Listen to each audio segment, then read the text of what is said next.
series of cryptic clues, which when deciphered could lead the reader to a buried treasure. That treasure was a small bejewelled figure of a hare, made of gold by Mr. Williams himself and buried secretly, as treasure always should be, at dead of night somewhere in England. In 1979, the golden hare was valued at £5,000. What it's worth now is anybody's guess. In any event, the news of its existence and the fact that it was up for grabs by the first person to unravel the hidden clues made Masquerade into an immediate international bestseller. Worldwide, it sold well over 1 million copies at £4.50 a throw. Not a bad return for a comparatively modest outlay.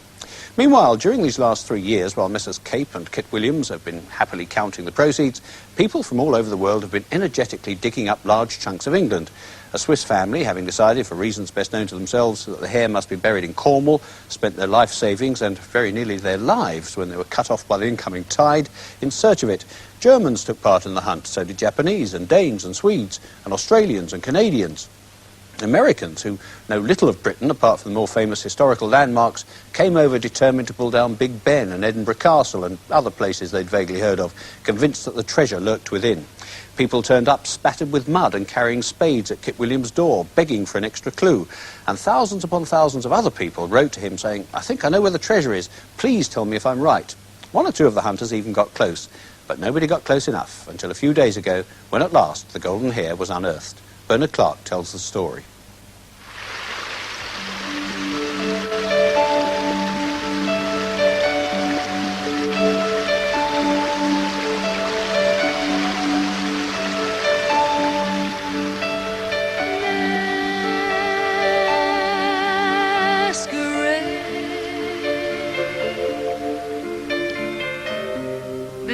Somewhere in Great Britain, well out of range of metal detectors, lies buried the extraordinary piece of jewellery pictured above.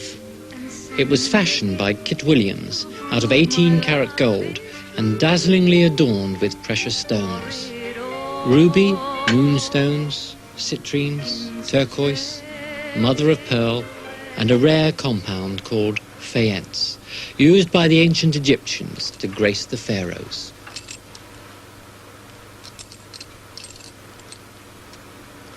The precise location of this buried treasure may be discovered within the pages of Masquerade, which are themselves overflowing with riddles and puzzles. Only one other person, whose identity is known to the publisher, was witness to the secret burial, somewhere in Britain. So I thought, if I've got the 15 pictures that are going to be in the book, and there's something in those pictures which refers to a sentence, so that the sentence describes exactly where the jewel is buried, but you can't get that sentence without understanding the pictures.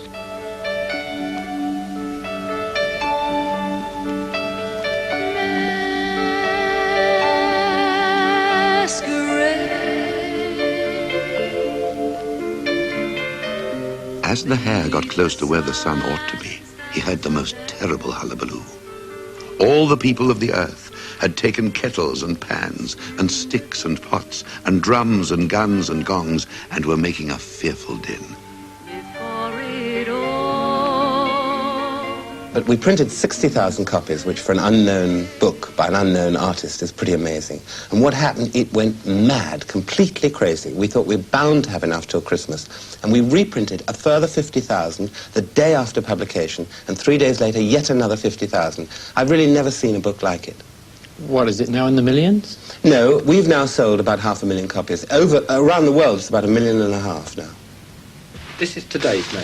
Just a few letters here, plus this special express delivery from a man who writes to me every week in America.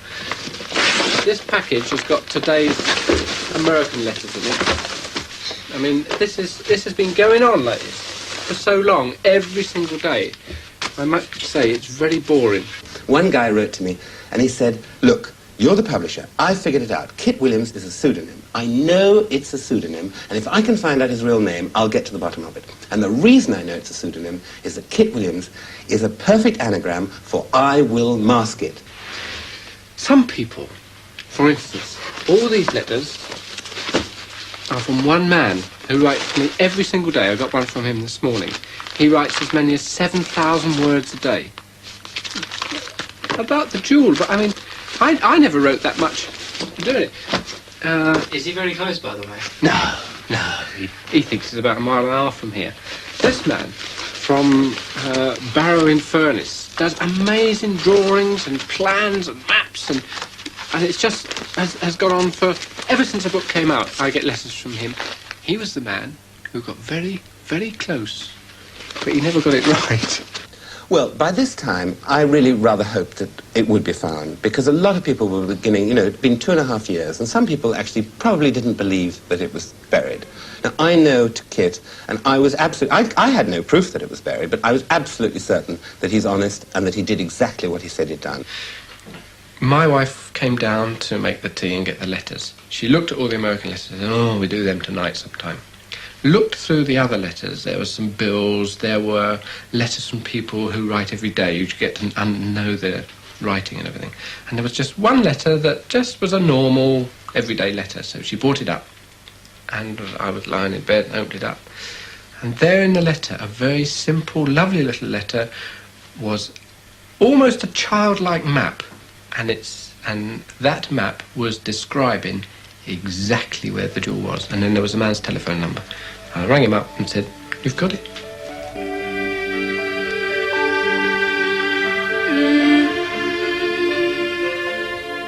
I am the beginning of eternity, followed by half a circle, close on by half a square. Through my fourth, my fifth is seen, to be the first in every pair. My sixth begins my seventh, the end of time and space. Now put my parts together to see what's taken place.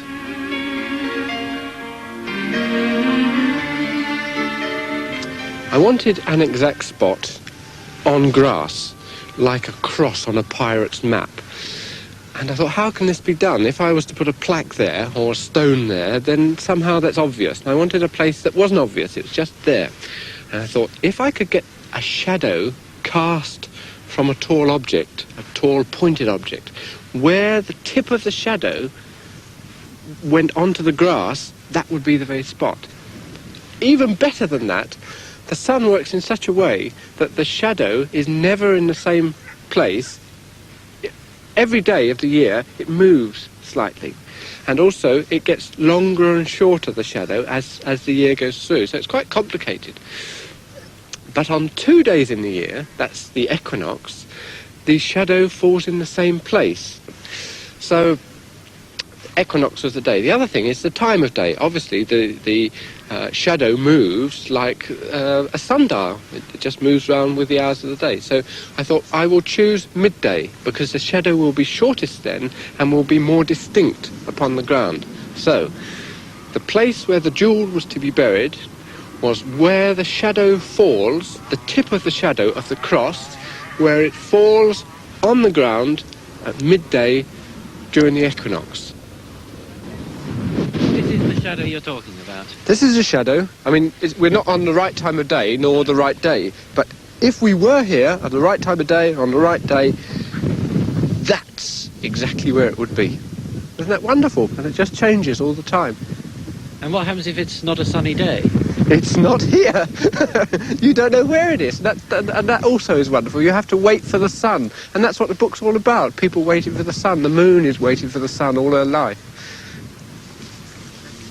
It soon became clear that the enormously complicated puzzle set by Kit Williams had been solved by an enormously complicated man. For a start, we still don't know his real name.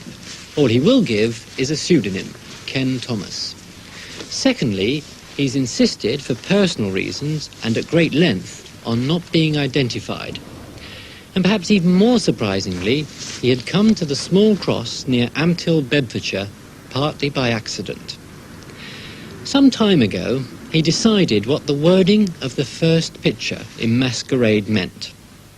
1 of 6 to 8, he decided, meant the first of the 6 wives to Henry VIII, Catherine of Aragon. It led me to Kimbolton Castle, which is where she lived and died. The next thing I saw was the picture of this little man's hand pointing to a date, which is the vernal equinox. So of course I tried to work out where the vernal equinox came in at Kimbolton. and was having a lot of difficulty until I broke down another word, which is at the end of the book, culmination. And this gave me clues to the meridian and shadows and high peaks. And then I thought I'd look at it another view and investigate Kit Williams and find out where he lived and areas he lived in. And I went to Steppenley to have a look around Steppenley and Millbrook and all around that area. Couldn't find anything though that was relevant. And on the way back from there, I stopped at Ampthill Park to let the dog go for a run. Well, as you know, there's two lovely crosses in Ampthill Park, and there's this stone that indicates the riches in the earth. There's a psalm on there. How did you actually find the stone? Well, my dog went over and wheeled against it. I followed him over, and then I turned and looked at the crosses, and things came together. So I investigated one of the crosses, and it turned out to be Kate's Cross, Catherine's Cross. Apparently she was imprisoned there. And I just transferred all my clues to Ampthill. Yet freedom, hence her radiant banner ward, and love avenged a realm by priests enslaved. From Catherine's wrongs, a nation's bliss was spread, and Luther's light from Henry's lawless bed. The chap comes to the phone. Hello, Kit. Hello. Oh, I feel terribly ill. I got a bad cold, you see. And I'm thinking, he's supposed to be jumping up and down on the other end of the phone. So I said, you're right. The jewel's in the... You've got it. It's in the right place. Oh, have I? What, it's buried where I said it was? Yes. Oh, I can't go out digging today. I've got a bad cold. So I said, well, let us know when you've dug it up, will you? I dug a rather large hole, I might add. It was 8 foot long, about 2 foot 6 across, and about 3 foot deep. Fair amount of work. Yes, a whole night. A whole night. And he said, I haven't got it. I can't find it, you see. So I'm thinking, oh no. Either he's in the wrong place, or it's someone else has got it. Someone's been there before. I told him that someone else had dug 23 foot away from the cross, out to 25 feet. And he said, no, he's too far away. And I said, well, I'm 20 foot. He said, well, you must be there. So he said, I'm going to go back there in daytime. And I'm thinking, crumbs, he's going to... The next telephone call is going to be from the police station. I'm going to go back in daytime and I'm going to dress up as a workman, see. So I said, well, on your head be it. So he goes back in the daytime with some fence posts and some of this plastic tape that they use along the road in roadworks and a donkey jacket coat and starts digging. And of course he finds it because he's already dug it up on the first night and he's turned it over in the spoil. I have a little sister, and in the field she's seen. Once the location had been identified, the clues in the book, although obscure, begin to filter through. The little sister is the other cross. A tree that's in the book is nearby. And the village clock in the centre of Ampthill is very similar to the clock in the book. These are what Kit Williams calls his confirmers, nudges to help anyone close to be confident enough to actually dig. Another one is on this page, the sun and the moon, and the jewel is a gift from the moon to the sun. They are both pointing at equinox, the March equinox. There's another in September, but they are pointing at this one, and their fingers are crossed, so you get the cross and the equinox there. And although I hadn't done it intentionally, the man who found it saw that the hair was directly underneath there and assumed that under the cross or around the cross was it. So that's another one.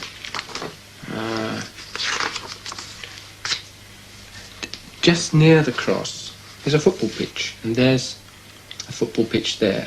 But it's not a football pitch. It's something other than a football pitch, and it's like it's saying to you, a football pitch is important. It took me ages to sort out the numbers on the football field. They turned out to be atomic numbers, and it tells you to think again. So it was all a waste of time. How do you mean it tells you to think again? Well, when you change the atomic numbers over to the atomic letters, The numbers transfer to letters, which make up words, and it's forces now think again.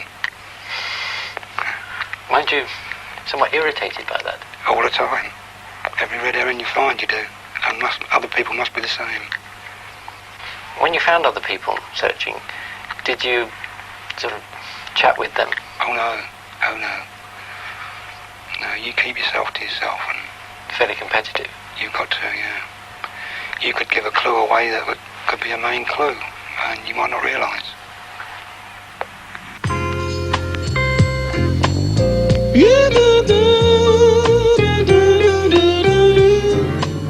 Now, when I buried it, it was buried inside a ceramic container, which was full up with wax, and the jewel was inside there, so that if it was in the ground for 500 years or 5,000 years, it would still be just as good as the day it went in, and someone digging it up wouldn't scratch it or anything. He said, wouldn't it be nice to open it together? Do I have a go? You have a go, it's your jewel, take mine. I'll hold the container. Still pretty tight in there. Now, aha! Hey, kid, let's go take it out. Yep, there we are. Thank you very much. I'll hold the container. Oh, isn't it a pretty thing? Look at that. Ah, Oh, it's got wax in it. fantastic. Terrific. Well done. We can hit that wax off it. What has tonight been like?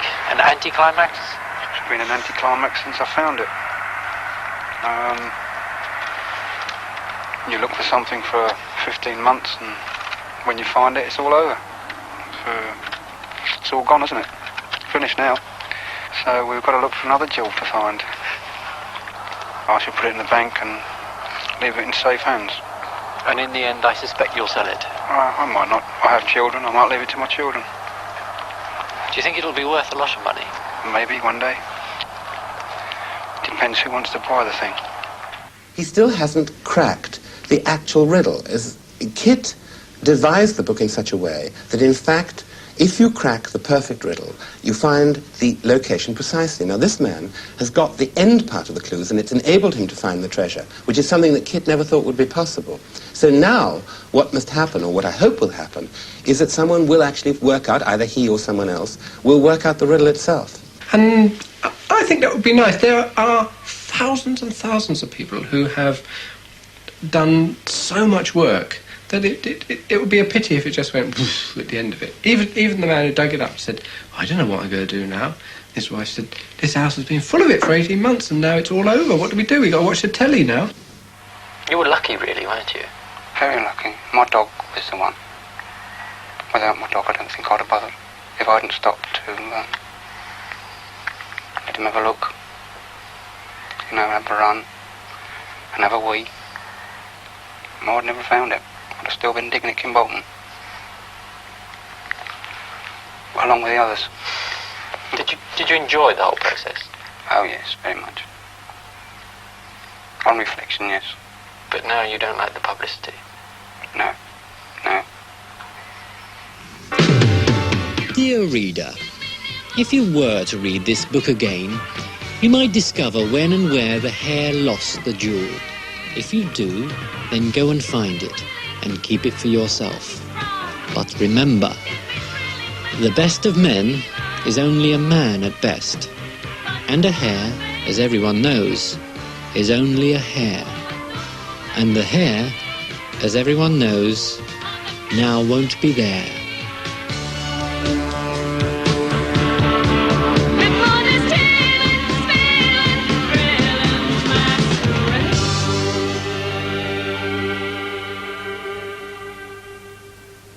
Bernard Clark with A Tale of Treasure Trove. The paperback version of Masquerade comes out in the summer, and in view of what's just happened, I reckon the publishers must be spitting mad. However, we've now come to the end of another edition of Omnibus. Found